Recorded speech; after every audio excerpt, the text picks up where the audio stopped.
Hello, my dear students. A very good evening to all of you. How are you doing all? I think all of you are fit as fiddle. I am also fit as fiddle as usual as you are. Today is your lecture number 103 and we will do a new topic, that is speech writing. Today we will learn the format of a speech writing, how we will get 10 out of 10 marks in our board exam, and we will discuss this speech writing with the help of an example so that it can be more clear to you. चलिए बेटा, आज हमारा new topic है speech writing, जो हम एक format के through समझेंगे कि पेपर में कैसा भी क्वेश्चन आ जाए, बस आपको उस फॉर्मेट की लाइनों को ध्यान में रखना है, जिसको आप किसी भी तरीके से उस टॉपिक में इंट्रोड्यूस करेंगे so that you can right easily, आप ईजिली उस टॉपिक को लिख पाएँ और आपको एक प्रेजेंटेशन अच्छी हो पाए और सही फॉर्मेट से जो है वो आप फुल मार्क स्कोर कर सकें। एग्जाम्पल के थ्रू हम समझेंगे। चलिए, स्टार्ट करने से पहले आप सभी को पता है कि मैं एक थॉट डिस्कस करती हूँ। तो आज का थॉट है, बहुत छोटा सा है लेकिन बहुत इंपॉर्टेंट है। तो आज का थॉट है, जैसे reading is like a exercise of a mind as exercise for a body. जैसे एक बॉडी के लिए एक्सरसाइज करना बहुत ज़रूरी है to keep it fit and healthy. It is very necessary to do exercise. Likewise, to keep our mind fit and healthy, we should read more and more. If we read more and more, we will learn more and more ideas will came in our mind. There is no blockage in our mind. It will be always smoothly working and remains fit and healthy. अगर आपको अपने mind को एकदम fit और healthy रखना है तो खूब सारी बुक्स पढ़ो, अच्छी अच्छी बातें पढ़ो, अच्छी अच्छी चीज़ें पढ़ो, मोटिवेशनल थॉट हो, स्टोरी हो, ऐसे लोग जो बहुत ज़्यादा सक्सेस पे पहुंच गए हो उनकी लाइफ स्टोरीज को पढ़ो और कुछ भी अच्छा सीखो। अच्छा पढ़ो और अच्छा सीखो। अपने अंदर एक रीडिंग की हैबिट लाओ जिससे आपका माइंड कभी भी ब्लॉक ना रहे और उसके अंदर एक एनर्जी बूस्टर जाता रहे। जैसे एक बॉडी को फिट रखने के लिए हम एक्सरसाइज करते हैं जिससे हमारी बॉडी का हर एक पार्ट सर्कुलेशन में आ जाता है, इसी तरीके से रीडिंग करने से हमारा माइंड जो है वो पूरी तरीके से सर्कुलेट होने लग जाता है और हमेशा एनर्जेटिक रहता है। चलिए टॉपिक स्टार्ट करते हैं, स्पीच राइटिंग। अब ये स्पीच राइटिंग क्या है बेटा? बहुत सिमिलर है स्पीच राइटिंग एस्से से। अब इन दोनों में हमें फ़र्क समझना है कि एक एस्से और स्पीच में क्या फ़र्क होता है। एस्से होता है, पैराग्राफ होता है जो आपके पेपर में आता है, और कहीं ना कहीं आर्टिकल और स्पीच। अब एस्से और पैराग्राफ जो होता है वो लिखा जाता है, उसको हम लिखते हैं, लोग उसको लिख कर पढ़े जाता है। एक एस्से को पढ़ा जाता है जब वो लिखा गया होता है उसको देख के, और स्पीच जो होती है वो सामने बोली जाती है। लाइक मैं अगर आपको आज कोई स्पीच दे रही हूँ तो आप सब मुझे सुन रहे हो और आप मेरे सामने एक ऑडियंस हो और मुझे आपके अटेंशन को अपनी तरफ गैदर करना है, तो मैं उस हिसाब से स्पीच बोलूँगी। स्पीच अलग अलग तरीके से होती है। लाइक आपके स्कूलों में एनुअल डे फंक्शन की स्पीच हो गई, या इंडिपेंडेंस डे की हो गई, रिपब्लिक डे हो गई, या मोदी जी ने ऐसा कुछ करा उनसे रिलेटेड स्पीच हो गया। आज मोदी जी 11 बजे कोई भाषण देने आ रहे हैं तो he is coming for an speech, तो वो एक स्पीच हो गई। स्पीच जो हो गई वो कोई पर्टिकुलर जनरल टॉपिक पे भी हो जाती है कि जैसे कि वीडियो गेम जो है वो वायलेंस को प्रमोट करते हैं बच्चों के अंदर, या वीडियो गेम बच्चों को अफेक्ट करते हैं। कौन सी बेस्ट स्टेज है मोबाइल फ़ोन लेने की, एजुकेशन सिस्टम इंडिया में कैसा है, इस तरीके के टॉपिक जो जनरल टॉपिक होते हैं जनरली वो टॉपिक स्पीच पर आ जाते हैं। स्पीच और ऐसे में ये फ़र्क है कि ऐसे को लिखा जाता है निबंध, और निबंध पढ़ा जाता है, और स्पीच जो होती है वो सामने बोली जाती है। तो आपको इस फ़र्क को समझना है। Speech writing 10th 11th 12th class में 10 मार्क्स की आती है। एक फॉर्मेट को डिस्कस करेंगे, इस फॉर्मेट को ध्यान में रखना है और आप इजीली उस टॉपिक को आसानी से लिख लेंगे। पहली चीज़ आपको which you should have kept in mind that speech will come and you have to write with the word limit. Word limit ध्यान रखें, 150 से 200 वर्ड ही आपको स्पीच राइटिंग में लिखने हैं। फॉर्मेट में क्या है? फॉर्मेट में सबसे पहले टाइटल, जो भी लाइन आई उसका एक टाइटल हो, या जो दे रखा है एज इट इज़ लिख दीजिए। एक अटेंशन सीकर टाइटल होना चाहिए। टाइटल के बाद आपको उसका इंट्रोडक्शन देना है। अब ये इंट्रोडक्शन ऐसा होना चाहिए कि सामने वाला जो है आपकी स्पीच सुनने के लिए जो है एक्साइटेड हो जाए, उसको आपको सुनना अच्छा लगे, तो आपको उस तरीके से प्रेजेंटेशन देनी है। इंट्रोडक्शन आपको देना है अपने व्यूज़ को उस टॉपिक से रिलेटेड बताते हुए। अब उसकी आप कैसे भी शुरुआत कर सकते हैं, जैसे good morning everyone, myself Mrs Nancy and I am going to give an speech on this topic, या I am here before you for the occasion of annual day function and I am going to speak on this topic. और मैं इस topic पे बोलने जा रही हूँ, मैं आपके समक्ष जो है इस टॉपिक पे बोलने के लिए खड़ी हुई हूँ, और आज का हमारा ये टॉपिक ये है। तो इस तरीके से कुछ लाइनें मैं आपको बताऊंगी, उससे आप शुरू कर सकते हैं। और इंट्रोडक्शन आप कोई कोटेशन से भी स्टार्ट कर सकते हैं। पहले आपको सैल्यूटेशन देना है, सामने वाले को ग्रीट करना है, क्योंकि ऑडियंस आपके सामने बैठी है स्पीच के लिए, तो सबसे पहले आपको उनका अभिनंदन करना है, अपना नाम बोलना, उनको विश करना है, उसके बाद अपना टॉपिक अनाउंस करना है। तो सबसे पहला इंट्रोडक्शन देना है।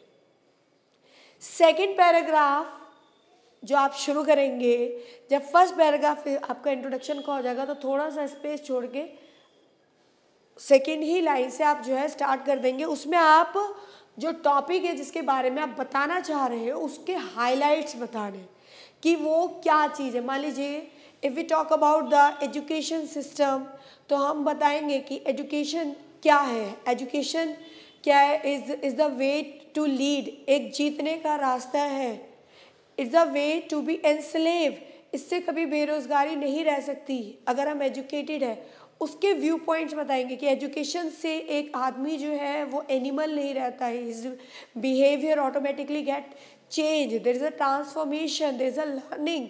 तो you will highlight that topic, उस व्यू को हाईलाइट करेंगे, उस टॉपिक को आपको बहुत हाईलाइट करना है। सेकेंड पैराग्राफ, सेकेंड और थर्ड पैराग्राफ को आप मर्ज करके भी लिख सकते हैं, इसको हम बॉडी कहते हैं, body of the speech writing. Firstly introduction, second you have to write the body of the content.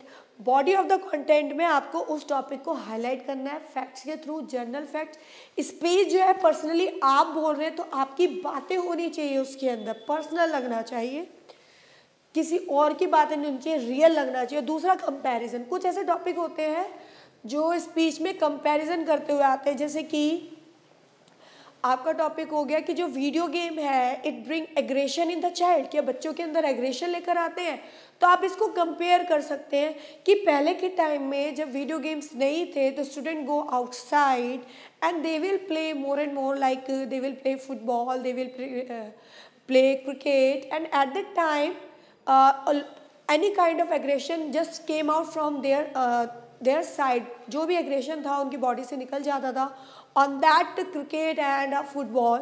But today when the student or a child using video game, there is a no way to remove all the aggression, so it will affect the mind of a child, and the video game just given stress on the mind of a child and he become aggressive.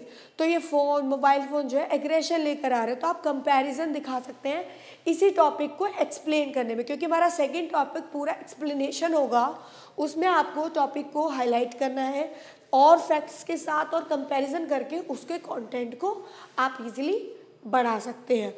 आपका fourth paragraph जो होगा, या fourth और fifth को आप एक साथ लिख सकते हैं, जो आपका कंक्लूडिंग पैराग्राफ होगा। जब आपका उस टॉपिक के बारे में पूरा डिस्कशन हो जाएगा तो एट द एंड कंक्लूजन में आप बताएंगे कि by summing up, by concluding, as a responsible citizen of a country I come to a conclusion, मैं इस कंक्लूजन पे आता हूँ। क्या कंक्लूजन पे आता हूँ कि education system should be prevail in the villages also, then it could be more effective if it prevail in everywhere. अगर हर कोई एजुकेशन सिस्टम हर जगह फैल जाए तो ये बहुत ज़्यादा इफेक्टिव हो जाएगा। And every citizen get literate through education, education से हर कोई जो है वो लिटरेट बनेगा। तो आप लास्ट में कंक्लूजन, या कोई समस्या है कोई स्पीच में तो उसका सॉल्यूशन, उससे बचने के लिए क्या रेमेडी है और अपने क्या आप सजेशन है उसको ऐड करके लास्ट में कंक्लूड कर सकते हैं। तो जब आप फॉर्मेट लिखेंगे, पूरी तरीके से प्रेजेंटेशन देंगे, तो firstly you will give introduction, that should be 20 to 30 words, your introduction. After that leave one line, और you can write by lefting a space, you can write the next para, and in next para you can combine both. आप इन दोनों को combine कर सकते हैं, highlight, fact और comparison, इसको कंबाइन करके एक बड़ा सा 70 से 80 वर्ड का आप content, body of the content लिखेंगे। नेक्स्ट आपका सॉल्यूशन और कंक्लूडिंग है जो भी है आपका, तो वो आपका जो है मान लीजिए 40 to 50 वर्ड्स हो या 30 to 40 वर्ड्स हो, आप उसको लिख सकते हैं, ठीक है। तो कंक्लूजन आप लिखेंगे इस तरीके से 150 वर्ड्स से लेकर 200 वर्ड्स तक आप पूरा एक स्पीच लिख लेंगे अगर आपके दिमाग में ये फॉर्मेट सेटअप है। अब ध्यान दीजिए, कोई भी टॉपिक आता है माइंड में उस चीज़ के बारे में पहले से ही सोच लीजिए और यहाँ पर कुछ हाईलाइटिंग पॉइंट जो है रफ स्पेस में लिख लीजिए, जिससे इन पॉइंट्स को आप ध्यान में रख के एक सेंटेंस को एक दूसरे के साथ रिलेट करके टॉपिक में इजीली लिख सकते हैं। एक और चीज़ ध्यान रखनी है कि टॉपिक पे हर एक पॉइंट एक दूसरे से रिलेटेड होना चाहिए, ये नहीं कि कुछ भी टॉपिक है और कुछ और बात बता रहे हैं, ऐसा नहीं। अब ये कुछ इंपॉर्टेंट पॉइंट्स है। अब मैं बता रही हूँ कि आपको ओपनिंग कैसे करनी है, अब हमें लिखना कैसे है। अब कौन से पॉइंट आप फर्स्ट और सेकंड पैराग्राफ में लिखें और कौन से पॉइंट आप लास्ट पैराग्राफ में लिखें, शुरुआत करने के लिए और एंड करने के लिए। इसमें से जो सी भी लाइन आपको अच्छी लगे आप उसको लर्न कर लीजिए और उसके बाद अपना टॉपिक अपनी लैंग्वेज में जो है एक्सप्लेन कीजिए। शर्त और ये है कि आपको ग्रामेटिकल मिस्टेक बिल्कुल नहीं करनी है, क्योंकि एक्यूरेसी के भी आपके मार्क्स हैं। चलिए स्टार्ट करते हैं। तो जब आपको स्टार्ट करना है speech, like I am going to give an speech on education system in India, मान लीजिए मैं एजुकेशन सिस्टम इन इंडिया के बारे में बात कर रही हूँ, तो आप उसमें स्टार्टिंग में बोलेंगे, स्टार्टिंग में सबसे पहले आप अपना नाम बोलेंगे, विश करेंगे, good morning everyone, myself Mrs Nancy Chaudhary, today I am going to present a speech in front of you on the topic education system in India, education system in India, all of you are familiar with. इस तरीके से speech start कर सकते हैं। I stand before you to speak on this topic education system of India, all of you are familiar with the old saying. आप सभी पुरानी कहावत से वाकिफ हैं। कोई इसमें आप जो है कोई थॉट मेंशन कर सकते हैं कि इससे आप वाकिफ, like honesty is the best policy, ईमानदारी ही जो है वो बेस्ट पॉलिसी, इस तरीके से आप कर सकते हैं। मान लीजिए हेल्थ के ऊपर आपको बोला है laughter is the best medicine, तो आप इसमें बोल सकते हैं healthy mind can reside in a healthy body, so laughter is the best medicine to keep healthy.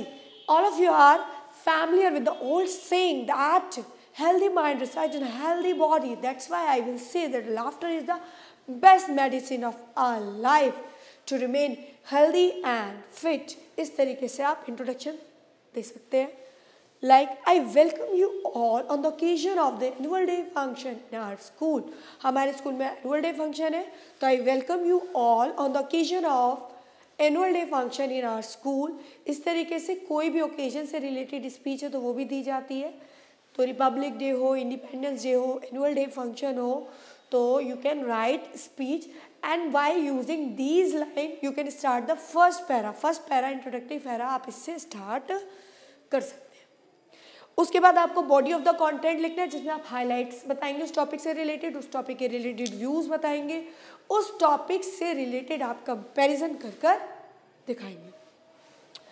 अगला है जो आपका लास्ट पैरा होगा, जिसमें आपको सॉल्यूशन बताना है, रेमेडी बताना है या कंक्लूजन बताना है, तो उसमें आप स्टार्ट करते हैं now it's time to act and raise our voice. Now it's the time to act and raise our voice on why rape cases are so many in our India. We should raise our voice on this topic. तो इस तरीके से आप सामने वाले को क्या कर रहे हो कि अपनी स्पीच से मोटिवेट कर रहे हो कि ये इतने केसेस हमारे इंडिया में क्यों हो रहे हैं, we should stop these, now we should act, हमें एक्ट करना है, by mingle up, by unitedly we can get rid of this problem, इस प्रॉब्लम से हम रीड हो सकते हैं। We should prevail education system everywhere, we should prevail family planning everywhere. तो इसमें आप सजेशन देने लग जाओगे कि क्या करना है क्या नहीं करना है, इस तरीके से आप इसमें बताएंगे। अगर टॉपिक ऐसा है कि जिसमें हमें अपनी आवाज़ ऊंची करनी है, कुछ गलत हो रहा है, उससे रिलेटेड टॉपिक है, प्रॉब्लम है कोई, उससे रिलेटेड है, तो और इस तरीके से आप as a responsible citizen of our country हम बताना चाहते हैं कि हमें ये करना चाहिए और ये नहीं करना चाहिए। Need of the hour is, पूरे घंटे में क्या ज़रूरत है, need of the hour is that we should give time to our child, हमें अपने बच्चों को टाइम देना चाहिए सो दैट ही और she can remove all the aggression from his life, अपनी लाइफ से सारा एग्रेशन जो है वो निकाल सके। तो इस तरीके से आपने कंक्लूड करा like to facilitate better education system. अब एजुकेशन सिस्टम का टॉपिक बोला तो उसमें इस तरीके से आप लिख सकते हैं, to I conclude by all this point to facilitate better system in our India, education system should prevail everywhere so that it can bring a transformation in every citizen. It must prevail in the villages also, कि education system हर जगह prevail होनी चाहिए, तभी वो better बदलाव ला पाएगी। तो to facilitate better इन माई, और लास्ट इस तरीके से भी बोल सकते हो, इन माई ओपिनियन, मेरे ओपिनियन के अकॉर्डिंग ऐसा होना चाहिए। तो कंक्लूजन में आप थर्ड और फोर्थ पैराग्राफ में इनमें से कोई भी यूज़ कर सकते हैं। तो ये तो मैंने फॉर्मेट बताया, आपको लाइन बताई कि आपको कौन सी लाइनें किस में लिखनी है। अब टॉपिक मैंने यहाँ पर कुछ 4 टॉपिक्स दिए हैं, you have to prepare speech on every topic. इस हर टॉपिक पे बनानी है आपको स्पीच, और प्लस आपको स्पीच किसी भी एक टॉपिक पे बना के you must send in the expert coaching center app or you can send on my WhatsApp group. WhatsApp group में आपको जरूर सेंड करना है so that I can see how you are preparing. तो आज के टॉपिक्स हैं पहला टॉपिक है, is video game affect child to promote aggression. क्या वीडियो गेम बच्चों पर असर करते हैं और उनके अंदर एग्रेशन या वायलेंस लेकर आते हैं?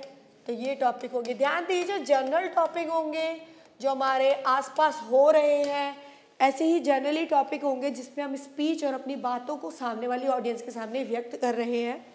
Education system in India, what is the best stage to on a mobile phone, laughter is the best medicine. चलिए एक टॉपिक आज हम करते हैं, स्टार्ट करते हैं। तो मैं स्टार्ट कर रही हूँ आज का टॉपिक आपका speech writing.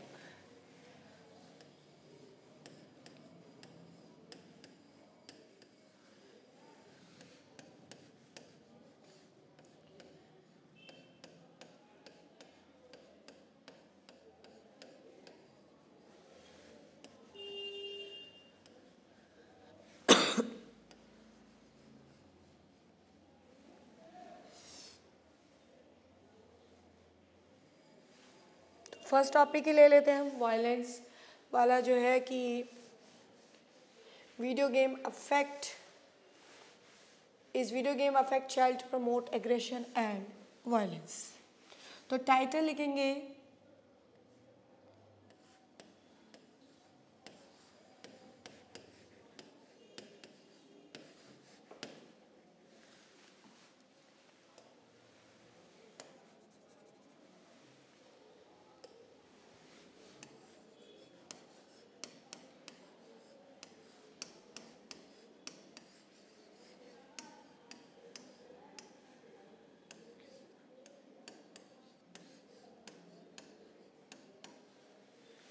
is video game affect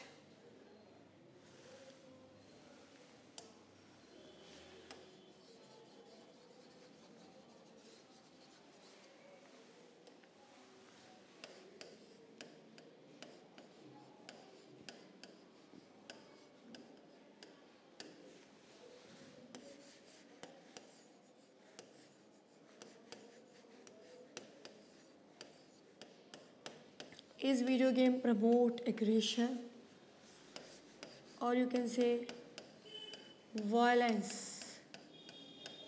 in child।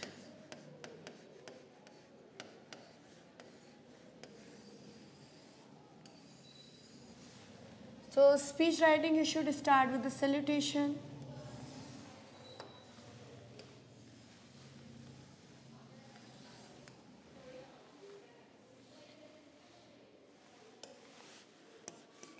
a very charming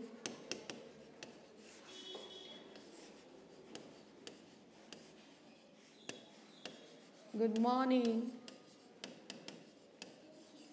to all the respected teachers and my dear friends.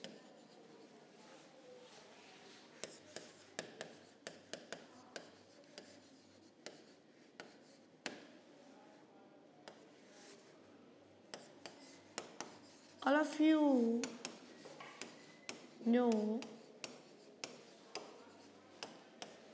I am Pratham here to present my views on the topic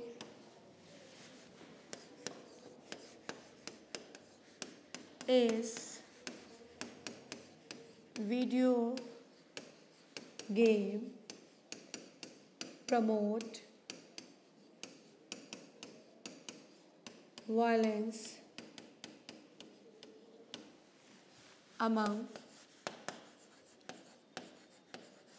children. You can see this is a first para. It should be start with the salutation. A very charming good evening, good morning to all of you, my respected principal, teacher and all my dear friends. Myself, Pratham, and I am here to speak on the topic. Yeah, all of you know I am Pratham here to present my views on the topic is video game promotes violence among children. This is the first para, introductory para. Now the second should be start with the highlights and the fact.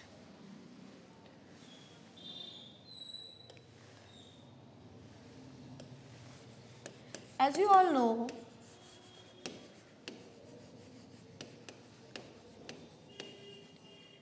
in today society, main source of enjoyment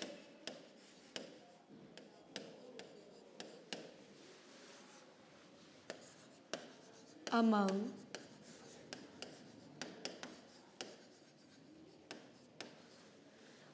children is technology.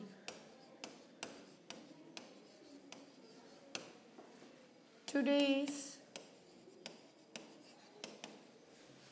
children want to play on mobile phone.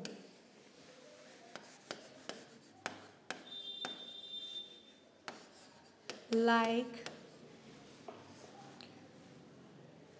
today children wants to play on mobile phone like video games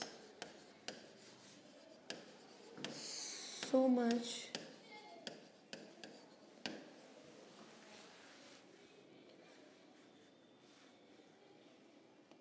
And by using mobile phone, they spend lots of their precious time on wasting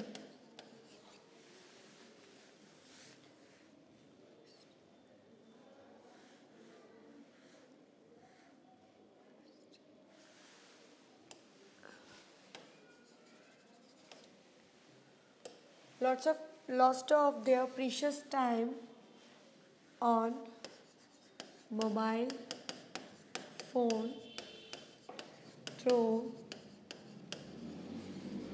playing video games. It affects their mental development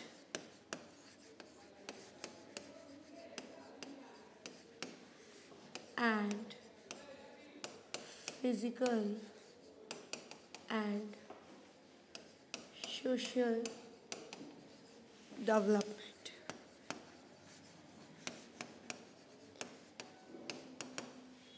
Mentally,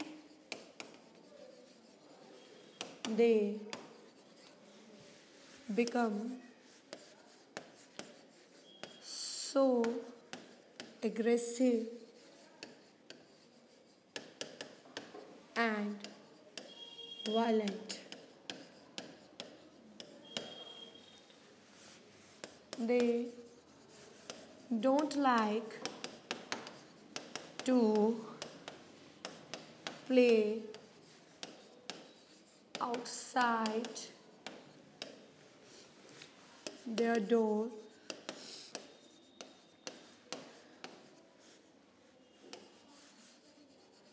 Games like football and cricket, ball, etc. They like they like to operate mobile phone and play video game.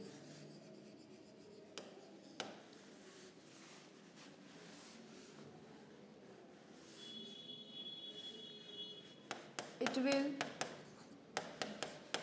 create a mental pressure on their mind. They start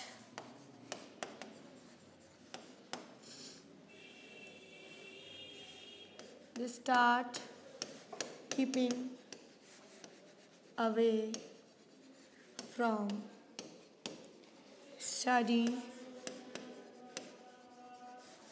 through books. They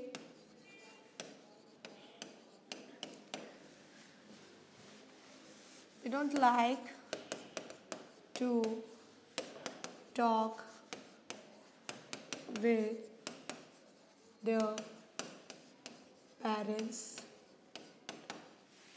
and spend their time on playing indoor games. Today is child becomes so much violent, start fighting,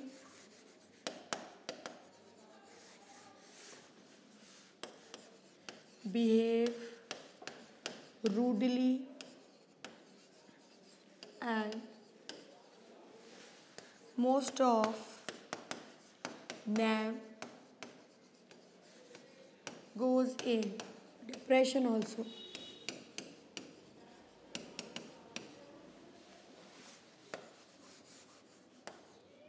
As we compared with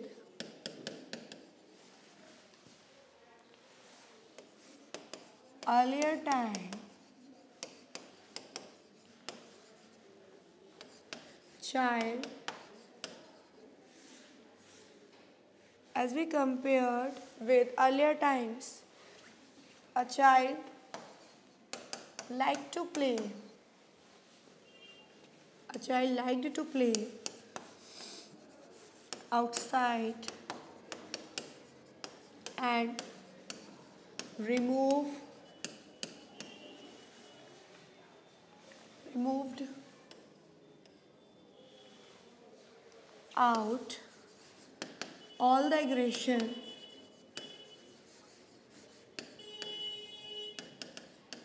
stress by playing football, cricket ball,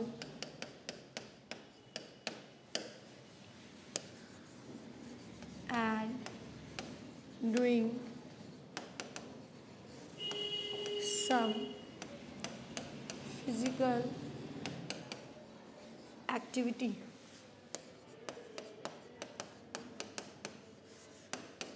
Healthy mind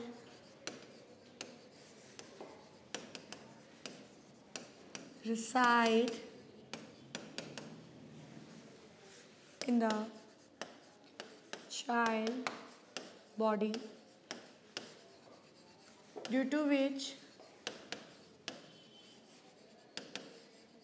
a child remains fit and healthy. But today scenario is totally different.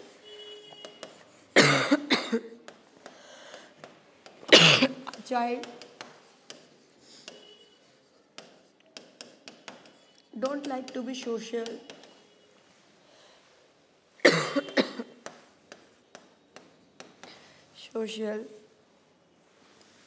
and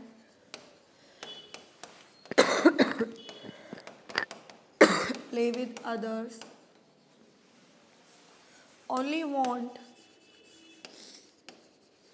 a mobile.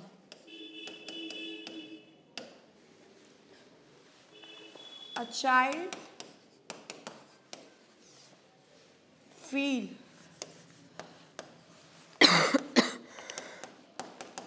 a kind of aloneness,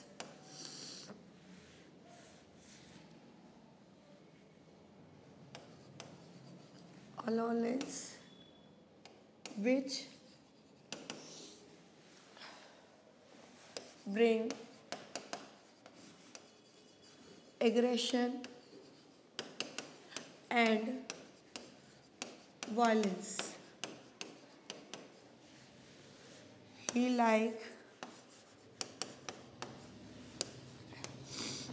due to which he likes only video game, because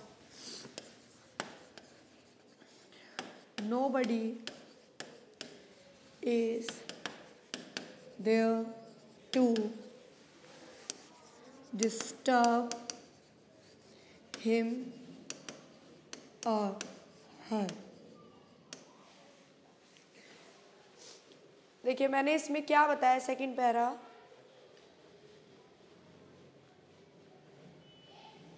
first para तो आपको clear हुआ कि a very charming good evening या good morning to all of you मेरे respected sir और ma'am. मैं अपने views आप सभी को, मेरा नाम प्रथम है और मैं आप सभी के सामने अपने व्यूज़ इस टॉपिक पे बताने जा रहा हूँ। एज यू ऑल नो, जैसे कि आप जानते हैं, इन आवर टुडे सोसाइटी, हमारी सोसाइटी में मेन सोर्स ऑफ एंजॉयमेंट जो बन गया है वो बच्चों में एक टेक्नोलॉजी बन गया है। बच्चे जो है टेक्नोलॉजी के साथ खेलना बहुत पसंद कर रहे हैं। टुडे आज का बच्चा जो है want to play on mobile phone पे खेलना पसंद करता है, जैसे कि वीडियो गेम उसे बहुत पसंद है। मोबाइल फ़ोन को यूज़ करता है तो they spend their lot of precious time, काफ़ी प्रीशियस टाइम जो है उनका, जो कि उनका पढ़ाई का टाइम होता है या खाने का टाइम होता है या एक दूसरे से बातचीत करने का टाइम होता है, वो सारा प्रीशियस टाइम जो है वो वीडियो गेम खेल कर जो है वो वेस्ट कर रहे हैं। मेंटली वीडियो गेम्स का बच्चों के दिमाग पे बहुत असर हो रहा है, उनका फिजिकल डेवलपमेंट भी नहीं हो रहा और वो सोशली भी किसी से जुड़ना नहीं पसंद करते, फैमिली में भी सबसे कट हो रहे हैं। Mentally they become so aggressive, mind से वो बच्चा बहुत एग्रेसिव और वायलेंट बनता जा रहा है। उसको बाहर जाके बिल्कुल खेलना पसंद है, they don't like to play outside their indoor games और आउटडोर्स गेम उन्हें बिल्कुल खेलना पसंद है, लाइक फुटबॉल और cricket ball. They like to operate mobile phone, उन्हें सिर्फ मोबाइल फ़ोन पसंद है। एंड प्ले वीडियो गेम खेलना ही बस पसंद है। It will create a mental pressure again and again. अगर बच्चा पूरा टोटली टाइम डिवोट कर रहा है वीडियो गेम पे, तो उसकी वजह से मेंटल प्रेशर आता है उनके माइंड पे और दे स्टार्ट कीपिंग अवे। और मेंटली प्रेशर की वजह से वो अपनी फैमिली मेम्बर से, सबसे, स्टडी से, बुक्स से, सबसे दूर रहना पसंद करते हैं। वो पेरेंट्स से भी बात करना पसंद नहीं करते और वो अपना टाइम इंडोर गेम्स में खेलना भी पसंद नहीं करते। आज का चाइल्ड जो बिकम सो मच वायलेंट बन गया है एंड स्टार्ट फाइटिंग करना उसको किसी भी टाइम स्टार्ट हो जाता है, रूडली बिहेव करना, और मोस्ट ऑफ द टाइम जो है वो डिप्रेशन में भी चला जाता है। और अगर हम कंपेयर करें अर्लियर टाइम से, तो हम देख सकते हैं कि चाइल्ड जो है पहले का, उसको बाहर खेलना पसंद था, जिससे उसका जितना भी स्ट्रेस और एग्रेशन था उसकी बॉडी से निकल जाता था, गेम को खेल कर, कुछ फिजिकली और मेंटली एक्टिविटी करके, और हेल्दी माइंड उसकी बॉडी में रिसाइड करता था। इसकी वजह से बच्चा जो था फिट और हेल्दी रहता था। लेकिन आज का सिनेरियो टोटली डिफरेंट है। चाइल्ड को बिल्कुल भी पसंद नहीं है सोशल होना और दूसरों के साथ खेलना। वो सिर्फ फ़ोन चाहता है और चाइल्ड को एक अलोननेस लगती है अपने अंदर, जिसकी वजह से उसके अंदर एग्रेशन और वायलेंस आ रहा है, जिसकी वजह से वो सिर्फ वीडियो गेम खेलना पसंद करता है। और उसको इसलिए भी वीडियो गेम खेलना इसलिए पसंद है कि उसके पास कोई होता ही नहीं है जो उसको डिस्टर्ब करे, उसे रोके, या सही बता रहा है गलत बता रहा है, तो सारा प्रेशर उसके माइंड पे लगता है और उसको लोनलीपन जो है ऐसा लगता है कि कोई नहीं है और उसको उसी में ही खुशी मिलती है। तो no, we will say total development बच्चे का नहीं हो रहा। Through this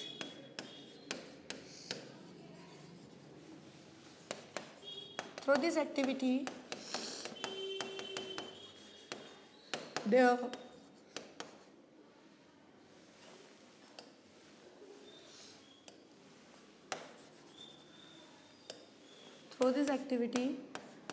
there is no all-round development of a child। चलिए, मैं तो ये कुछ हाईलाइट करे और कुछ कंपैरिजन करके बताया। मैं इसी में ही सजेशन ऐड कर रही हूँ। सो आई सजेस्ट या I want to suggest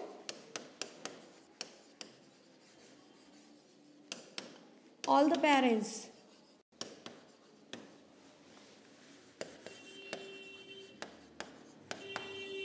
there is a need of an hour. We must have a watch on our child activity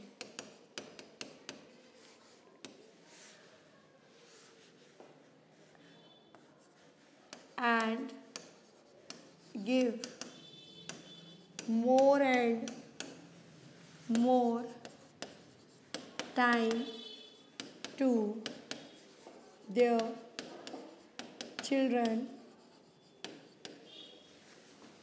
and play some outdoors and indoors game.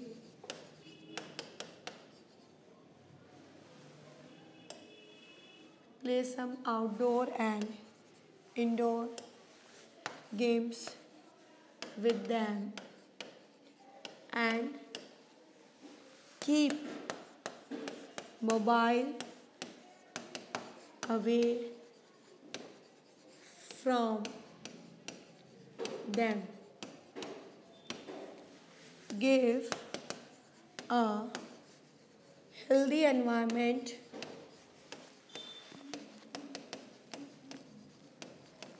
for development and keep engaged their child in fruitful activity which involves learning and keep a proper timetable of different things in their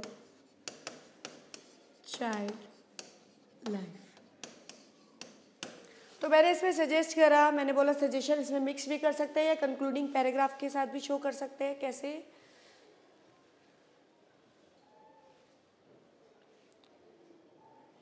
so I want to suggest, मैं suggest करना चाहता हूँ या चाहती हूँ, all the parents there is a need of an hour, ज़रूरत है time की, ज़रूरत है घंटे की. We must have a watch on our child activity. हमें हर टाइम वॉच रखना चाहिए, नज़र रखनी चाहिए कि हमारा बच्चा क्या कर रहा है. Give more and more time, ज़्यादा से ज़्यादा टाइम हमें अपने बच्चे को देना चाहिए. एंड प्ले, उसके साथ खेलना चाहिए, आउटडोर और इंडोर गेम. उसको एक फ्रूटफुल एनवायरनमेंट देना चाहिए, उस जिससे वो मोबाइल से दूर रहे. उसको हेल्दी एनवायरनमेंट मिलना चाहिए ताकि वो मोबाइल की तरफ जो है अट्रैक्ट ही ना हो. सिर्फ एक टाइम टेबल प्रॉपर बना होना चाहिए जिससे वो टाइम टेबल के अकॉर्डिंग ही फ़ोन यूज़ करे. और उसको एंगेज रखना चाहिए हमें उन एक्टिविटी में जिससे उसकी लर्निंग हो और ऑलराउंड डेवलपमेंट हो. प्रॉपर टाइम टेबल होना चाहिए अलग अलग चीज़ों का बच्चे की ज़िंदगी में. इससे क्या होगा, वो वीडियो गेम से जो है कम यूज़ करेगा और वायलेंट और एग्रेसिव नेचर जो होगा वो उससे रिमूव हो जाएगा और एक अच्छा रिस्पॉन्सिबल सिटीज़न और एक ऑल राउंड डेवलपमेंट के साथ वो हमारी कंट्री के लिए बन पाएगा. तो ये सजेशन आ गया. उसके बाद आप हेडिंग दिखा सकते हैं, conclusion. By concluding all these points, I come to a conclusion that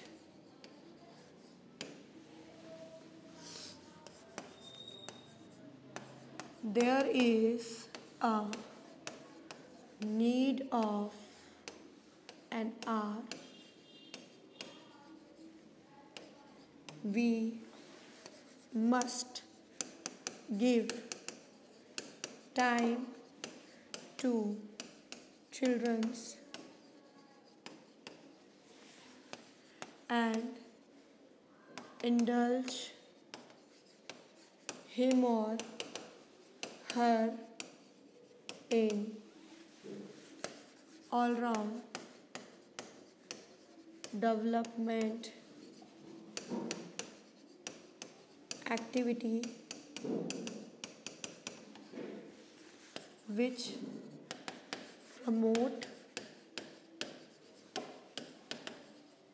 promotes learning rather than violence. Keep phone away and provide proper timetable and monitor the child with healthy and safe environment.